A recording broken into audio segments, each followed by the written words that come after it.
ॐ सहनाववतु सहनौ भुनक्तु सह वीर्यं करवावहै तेजस्विनावधीतमस्तु मा विद्विषावहै। ॐ शान्तिः शान्तिः शान्तिः। हरि ओम।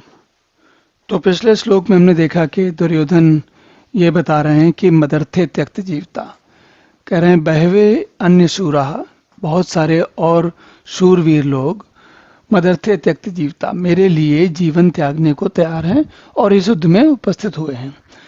तो ये दुर्योधन ये बता रहे हैं द्रोणाचार्य को कि हम जो कुछ कर रहे हैं हम लोग वो गलत काम नहीं है। देखिए इतने सारे शूरवीर लोग, इतने जो अपना जीवन त्यागने को तैयार हैं, मेरे लिए लड़ने को तैयार हैं, मेरे लिए अपना जीवन त्यागने को तैयार हैं।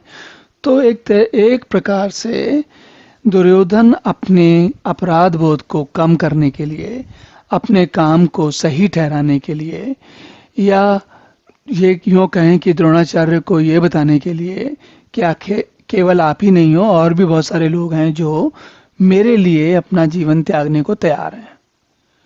अब इसमें कुछ हद तक दुर्योधन का दंभ भी दिखता है। ऐसा भी लगता है कि एक अगर कोई दंभी व्यक्ति नहीं होता तो शायद ऐसी बात नहीं कहता। और हम जानते हैं कि दुर्योधन या दुर्योधन जैसे और लोग जिन्हें अपनी ऐसी इस बात का अनुभव नहीं होता कि लोगों के साथ, मतलब एक तो स्वयं का स्वभाव कैसा होना चाहिए, दूसरों के साथ कैसा व्यवहार करना चाहिए, वो इस बात को समझ नहीं पाते हैं। वो अपने दंभ में रहते हैं। उनको ये लगता है कि हम विशेष हैं इसलिए लोग हमारे लिए इतना काम कर रहे हैं।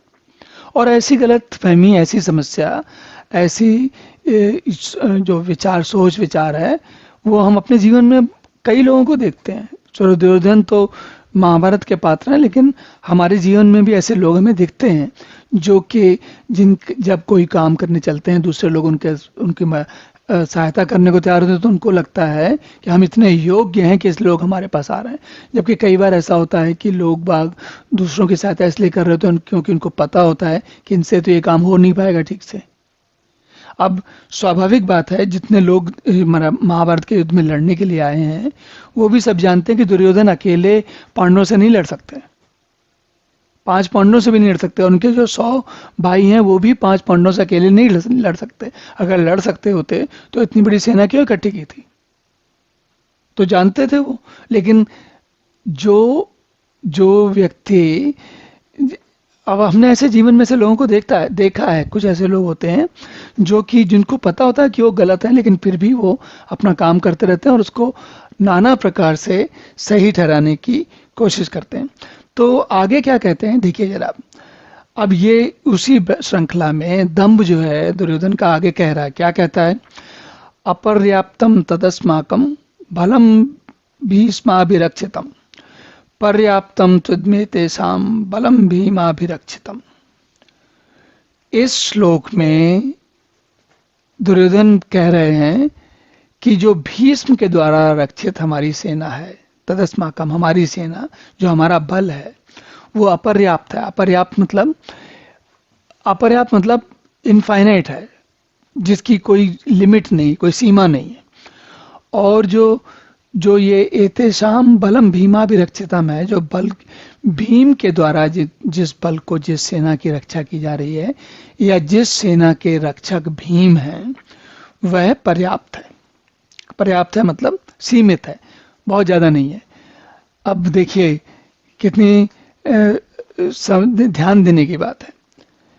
सब लोग जानते हैं कि अर्जुन सर्वश्रेष्ठ धनुर्धर हैं, और ये बात सही है कि भीम बहुत शक्तिशाली हैं, अजेय हैं। लेकिन अगर बहुत ध्यान से देखा जाए तो संभवतः इस युद्ध में सबसे जो कठिन जो काम है, या सबसे जो जितने भी बड़े बड़े सेनानी इनको सबको धराशायी किया, उनको सबको अर्जुन ने किया है। लेकिन फिर भी यहाँ पर नाम जो है भीम का पहले आ रहा है। और वैसे ये अलग बात है कि भीम अर्जुन से बड़े हैं और भीम का नाम पहले आना चाहिए, वो उसमें कोई समस्या नहीं है। लेकिन समझने की बात है, दुर्योधन जो है वो खुद भी गदाधर है और भीम भी गदाधर है। तो दुर्योधन को लगता है कि दुनिया में सबसे बड़ा जो अस्त्र शस्त्र है वो तो गदा है, और हर व्यक्ति, लगभग हर व्यक्ति अपने जो वेंटेज पॉइंट होता है, जो उसकी जो स्थिति होती है, जो उसका स्वभाव होता है, उसके अनुसार सामने वाले को आंकता है।